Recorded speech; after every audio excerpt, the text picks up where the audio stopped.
والسلام دے بارے اور سنت تے عمل کرن دے بارے فرامین کتاباں دے اندر موجود نے۔ تاجدار مدینہ صلی اللہ تعالی علیہ وآلہ وسلم دے ایک عاشق رسول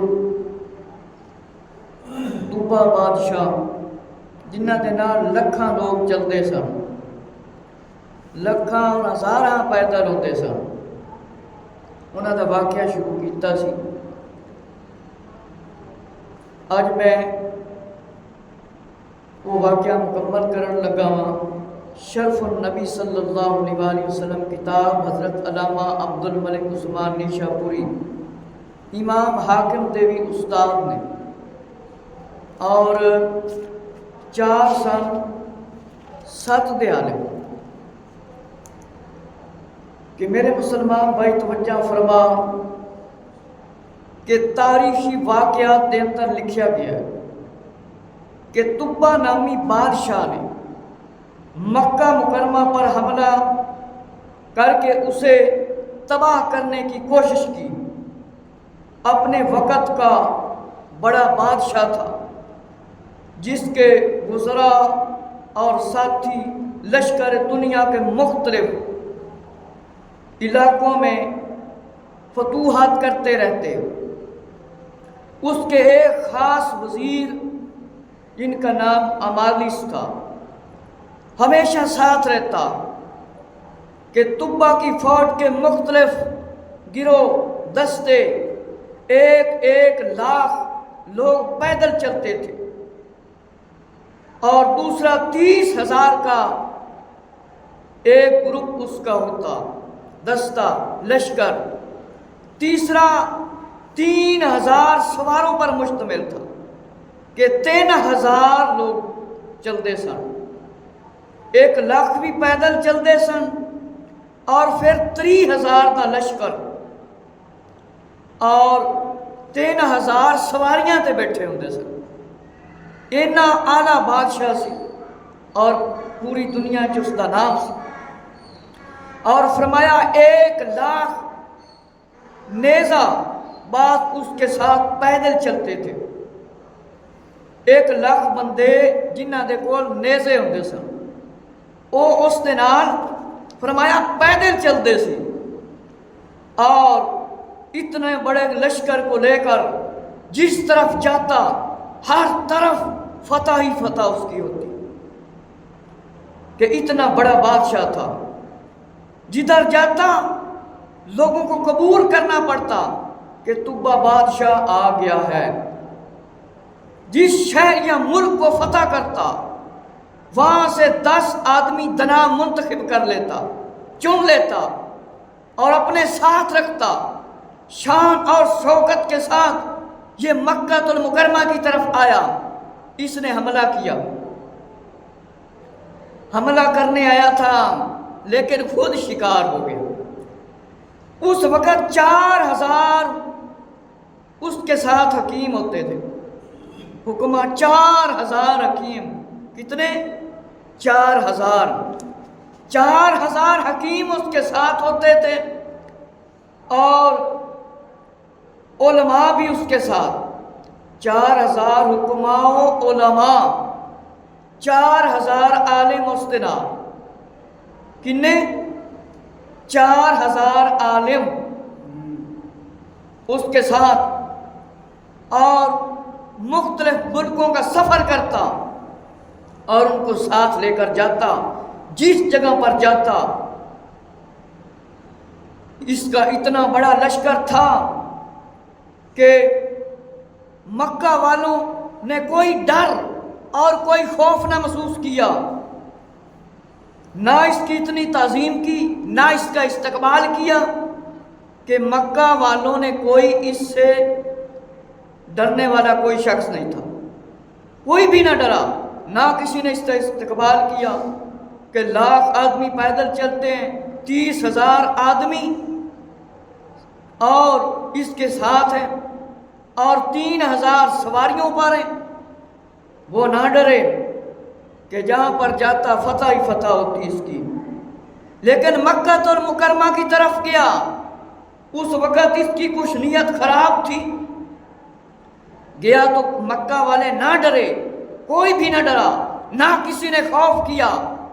اس نے سمجھا کہ میرا استقبال کریں گے، میری عزت کریں گے۔ جب طبہ بادشاہ نے یہ منظر دیکھا تو فرمایا، اس کو غصہ آ گیا، بادشاہ تھا نا، اس نے اپنے وزیر خاص کو بلایا، طلب کیا اور اس سے پوچھا اس شہر کے رہنے والے لوگ کیسے ہیں، کس طرح کے لوگ ہیں، یہ مطلب کیا کرتے ہیں کہ میرے اتنے بڑے لشکر کی پرواہ نہیں کرتے، کہ میرا اتنا بڑا لشکر ہے، نہ انہیں ڈر آیا ہے نہ انہیں خوف آیا ہے۔ اس نے جب پوچھا وزیر سے بادشاہ نے تو فرمایا یہ عربی لوگ ہیں، ان پڑھ ہیں، کہنے لگا ان کا ایک خانہ کعبہ ہے جسے کعبہ اللہ کہتے ہیں، یہ کعبہ میں جا کر سجدے کرتے ہیں۔ بادشاہ نے کہا یہ لوگ اسی گھر پر ناز کرتے ہیں۔ وزیر نے کہا یہی ان کا سرمایہ ہے، اسی سے یہ زندگی بسر کر رہے ہیں۔ کہ وزیر نے کہا یہی ان کا سرمایہ ہے، یہی ان کا مقصد ہے، اسی جگہ پر عبادت کرتے ہیں، اسی جگہ پر سجدہ کرتے ہیں، اور انہیں کعبۃ اللہ پر بڑا ناز ہے۔ اب بادشاہ سن کر اور حیران ہو گیا۔ وزیر نے کہا یہی ان کا سرمایہ ہے۔ طبہ بادشاہ نے جب یہ بات دوبارہ سنی تو وہ خاموش ہو گیا، مگر دل ہی دل میں اس نے ارادہ کر لیا کہ کعبے کو شہید کر دوں، کعبے کو کیا کر دوں؟ شہید کر دوں۔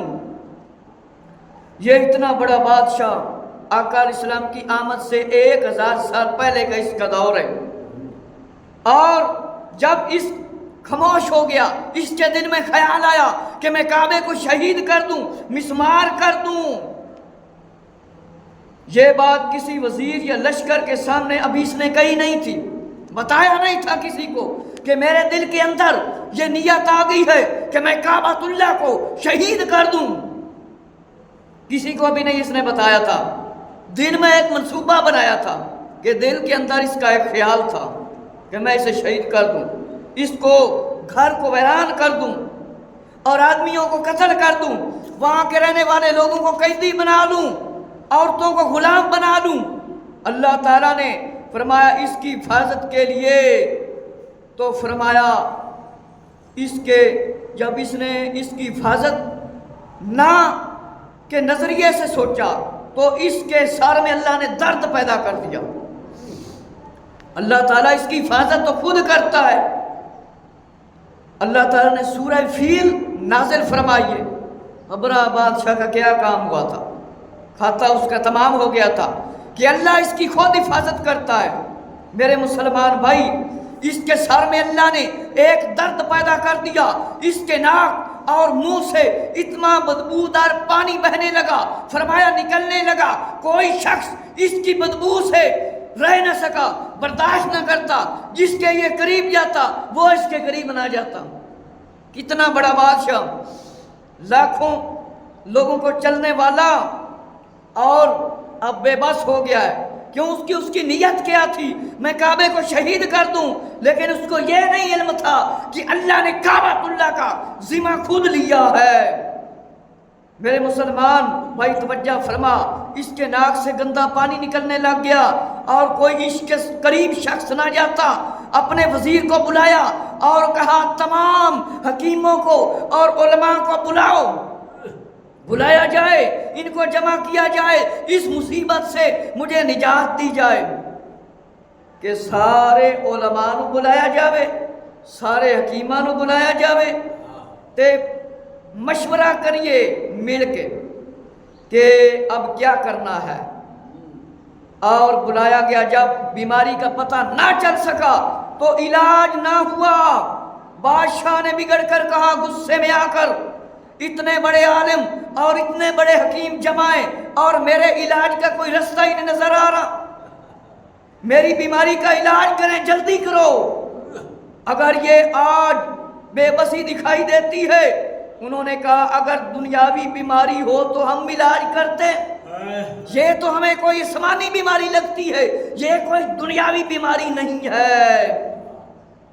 جب انہوں نے جواب دے دیا تو بادشاہ پریشان ہو گیا، فرمایا جس کا ہمارے پاس کوئی علاج نہیں۔ حکیموں نے جواب دے دیا۔ بادشاہ کی حالت دن بدن خراب ہوتی جا رہی تھی۔ یہ تو ایک بادشاہ کو بیماری لگی تھی، اس کی قسمت تو اچھی تھی، بعد میں یہ اچھا ہو گیا، لیکن آج کے بادشاہوں کو کیا بیماری ہے؟ صرف مال اکٹھا کرو، دولت اکٹھا کرو، مسلمانوں کو قتل و قتل عام کرو اپنے محفوظ۔ بیماری جسمانی ہے، ہم علاج نہیں کر سکتے۔ بادشاہ کی طبیعت دن بدن خراب ہوتی گئی اور اس کی حالت بدتر ہوگی، بدل گئی۔ ایک رات ایک عالم دین اور اپنے وزیر کو پاس بلایا، اور ایک عالم دین وزیر کے پاس آیا، اس کے وزیر کے پاس آیا، کہنے لگا میرے اور آپ کے درمیان ایک راز ہے۔ وزیر، عالم نے فرمایا کہ میرے اور آپ کے درمیان ایک راز ہے، اگر آپ اسے محفوظ رکھ سکتے ہیں تو میں اظہار کروں گا، اگر بادشاہ سچی بات بتا دے تو میں اس کا علاج کر سکتا ہوں۔ جب عالم وزیر کے پاس آیا، اس نے کہا میں خفیہ بات کہتا ہوں آپ کو، اگر بادشاہ خفیہ رکھے، اگر مان جائیں آپ تو ٹھیک ہے، بادشاہ کی بیماری دور ہو سکتی ہے۔ اگر بادشاہ سچی بات بتا دے، بادشاہ یہ بتا دے کہ اس کے دل کے اندر کیا ہے، اس کے دل میں خیال کیا ہے، اگر بادشاہ یہ بتا دے تو اس کی بیماری ختم ہو جائے گی۔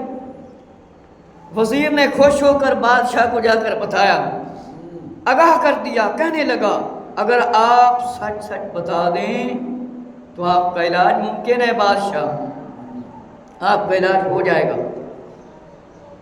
جب وزیر آیا، ساری بات اس نے بتائی طبہ بادشاہ کو کہ آپ کا علاج ممکن ہے۔ بادشاہ کو تو خوشی ہوئی، فرمایا اگر بادشاہ اپنی بات نہ چھپائیں تو تب آپ کا علاج ہو سکتا ہے طبہ بادشاہ، تو علاج آپ کا ہو جائے گا، لیکن تنہائی میں بات ہوگی، خلوت میں بات ہوگی، اکیلے میں بات ہوگی۔ اس عالم دین نے جب پوچھا طبہ بادشاہ آپ کے دل میں یہ خیال آیا ہے کہ میں کعبۃ اللہ کو شہید کر دوں، کعبۃ اللہ کو ویران کر دوں؟ اس عالم دین نے پوچھا تو بادشاہ نے اعتراف کیا، کہنے لگا جی میں کعبۃ اللہ کو شہید کرنا چاہتا ہوں، یہ میرے دل میں خیال آیا ہے، میرے دل میں یہی بات ہے کہ اسی وقت سے میری طبیعت خراب ہے۔ میرے دل میں یہ ہے کہ وہاں کے رہنے والے جو مجاور ہیں، جو وہاں پہ حفاظت کرتے ہیں، شہر میں رہتے ہیں لوگ، ان کو قتل کر دیا جائے، عورتوں کو غلام بنا لیا جائے، یہ میرے دل میں خیال آیا۔ فرمایا آپ کی ساری بیماری کی جڑ یہی ہے بادشاہ، جو تجھے بیماری لگ گئی ہے نا، اس کی بنیاد یہی تمہاری سوچ ہے کہ وہاں کے رہنے والوں کو قتل کرنا اور عورتوں کو غلام بنانا، یہ جڑ ہے تمہاری بیماری کی۔ اگر آپ یہ خیال بادشاہ نکال دیں تو آپ کو صحت مل سکتی ہے۔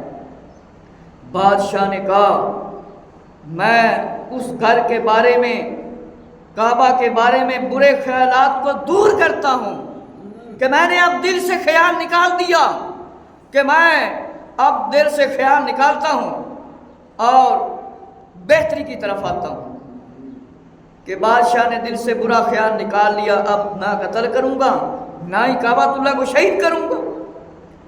ابھی عالم دین باہر نہ نکلا تھا کہ بادشاہ صحت یاب ہو چکا تھا، اللہ رب العزت نے اسے شفا دے دی۔